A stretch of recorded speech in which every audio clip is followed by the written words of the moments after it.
This is CBC News Network, and you are looking at three different scenes on what is a momentous and potentially game-changing day in Israel's war with Hamas. The first phase of a 42-day ceasefire in Gaza has been in place for almost 5 hours now, and we're waiting for the first 3 hostages to be released. On the left there, you are looking at the ruined streets of Gaza, where relieved Palestinians are looking to return home after 15 months of conflict. The pause in fighting is also allowing crucial aid to enter Gaza, potentially 600 trucks a day. The scene you're seeing there is the Rafah border crossing with Egypt. And a third part of this breaking story, the release of dozens of Palestinian detainees, men, women, and children held in Israeli jails, like the one you see there in the West Bank. Hello, I'm Marianne Demain. We have you covered on all of the angles of this historic day in the Middle East. And in a moment, we'll take you live to Jerusalem, where senior correspondent Sasha Petrusik, part of our team on the ground in the region, will bring us the very latest. But first, this development as we wait for the first group of living hostages to be freed and handed over by Hamas. There is news this morning of a military operation that has already brought home one of the 98 captives in Gaza. The Israeli military says its special forces have recovered the remains of a soldier killed in the 2014 Gaza war in what it calls a covert special operation. Staff Sergeant Oren Scholl was among 4 Israelis either abducted or killed and held in Gaza before the October 7th attacks that launched the latest conflict. But first, let's go to CBC News senior correspondent Sasha Petrusik in Jerusalem. We've been talking throughout the morning, Sasha, and as the hours go on, let's check in now. So what is the latest? Where do things stand this hour?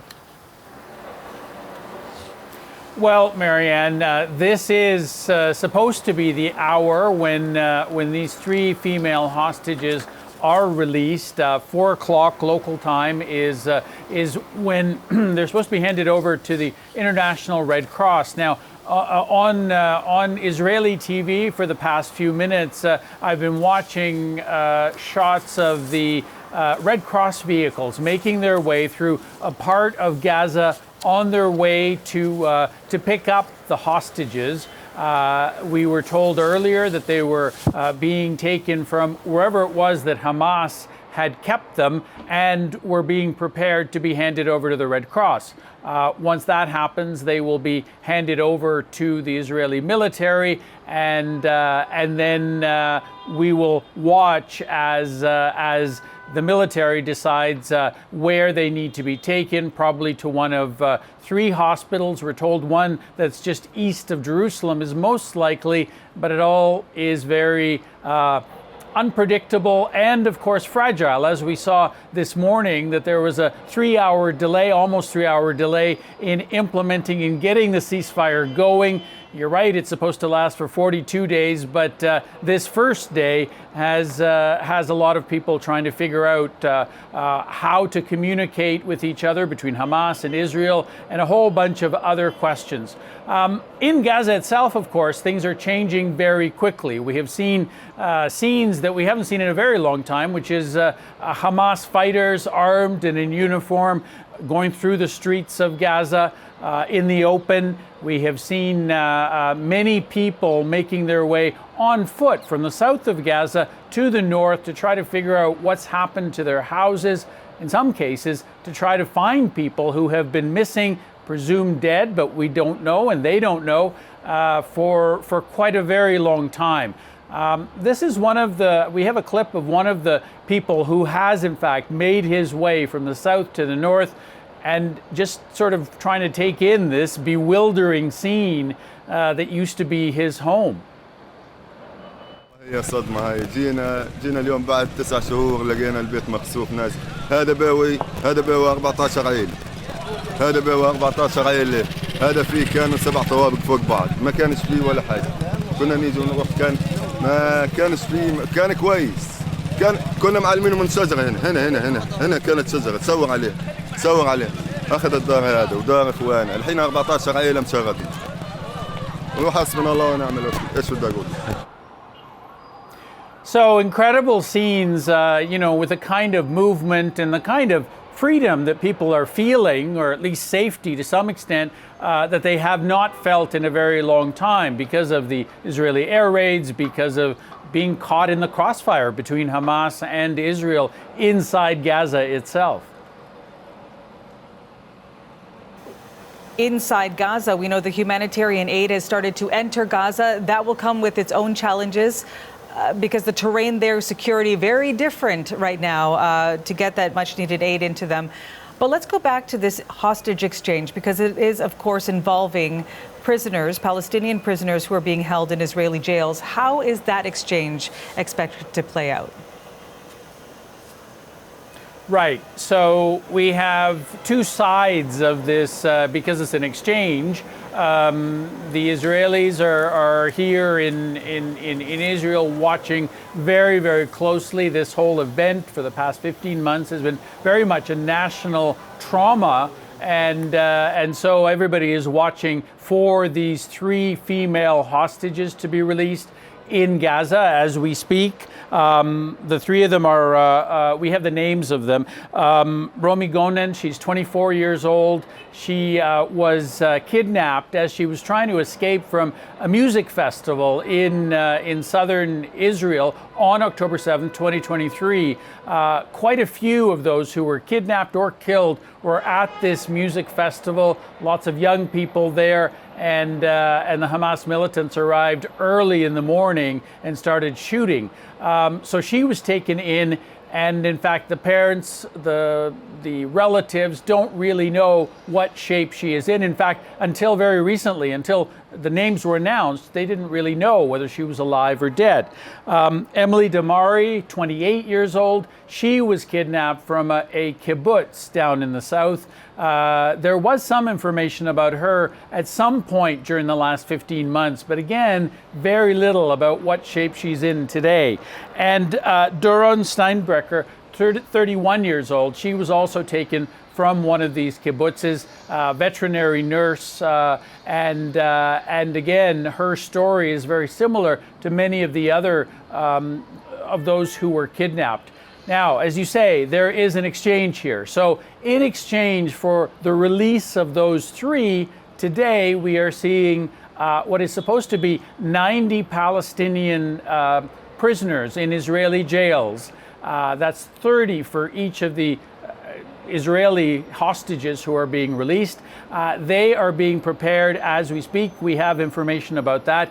They will also be handed over to the International Red Cross, but here in Israel, not far from me. And we are told that 12 of them will be going to East Jerusalem, 78 will be going to the West Bank, the occupied West Bank. That is their final destination right now. Mostly women and children today among those who are being released, mostly, actually all of them, having been arrested, detained since October 7th and not involved in that attack. So this has many, many moving parts, and we've seen lots of people watching this very, very closely. Israelis, of course, wanting these 33 to be released, but knowing that there's 97 in all, in total, who are being held. Today we had news of 4, the one soldier who was killed that you talked about, as well as these 3. Many others who will not be released in this first stage. And in Tel Aviv at Hostage Square, there is still a lot of nervousness about this. This is what one of the relatives of one of those people who won't be released in this round are saying. I don't believe that they'll be able to bring all 97 hostages in 6 weeks. So everything can go wrong until we see the very last hostage back home.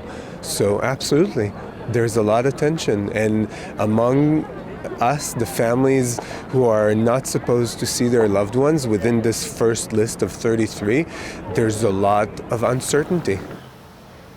So, as he says, everything can go wrong, and a lot of people are very nervous about that as well, but also very happy to see these hostages when we do, especially these first 3 come out later today, as they're expecting.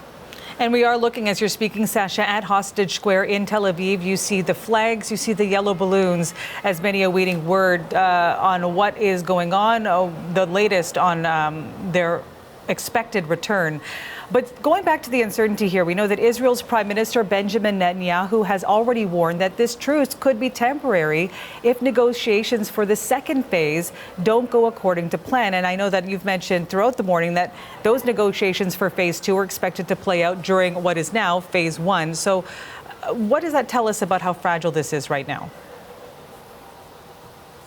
It is, and there's a very different perspective on what this ceasefire is all about, and the expectations are very different, I think, on the two sides, between the Palestinians and Hamas in particular, and Israel, or at least the Israeli government. You know, you're right. Netanyahu went on TV yesterday and said that as far as he's concerned, this is a temporary ceasefire. Again, today, the government emphasized that even incoming U.S. President Donald Trump said that this was a temporary ceasefire, and that, you know, nobody should get their hopes up that this is going to go on from phase 1 to phase 2 and to phase 3. Phase 2 is supposed to see the rest of the hostages released, these 97, to fill it out that everybody would be home, and that Israel would withdraw all its troops from Gaza. In effect, the war would be over. But Netanyahu has emphasized that this war may not be over, and that Israel has every right and in fact has plans to go back into Gaza at some point if that is necessary and if there's no other alternative. Will there be more war? Well, that is likely to be decided in these negotiations. In 16 days, they're supposed to start negotiating whether there will be a second phase, which will really wind things down as opposed to just putting things on pause. You know, there's a lot of political pressure here. Part of that whole political game, Netanyahu is under pressure from hardline right-wing parties in his own coalition, parties he needs to stay in power, and they are basically insisting on the war continuing. One of the members of that, one of the cabinet ministers, resigned because Israel agreed to this ceasefire. Another cabinet minister is saying he will resign if Israel does not go back into war. They are saying that giving up control of this situation and not going back to war is like basically surrendering to Hamas. That's that perspective. The majority perspective in Israel, based on polls, seems to be very much in support of this ceasefire and, in fact, in support of the hostage families who want to see this go through so that all of the hostages come back, whether the people are alive or dead. We don't know how many exactly. They don't know how many, but they are very anxious to see this go on. But at the moment, all of this is very, very fragile. And as, again, we're taking a look at Hostage Square in Tel Aviv for those waiting for the latest on those hostages expected to be released today. Thanks so much for this, Sasha. That's CBC News senior correspondent Sasha Petrusik reporting in Jerusalem.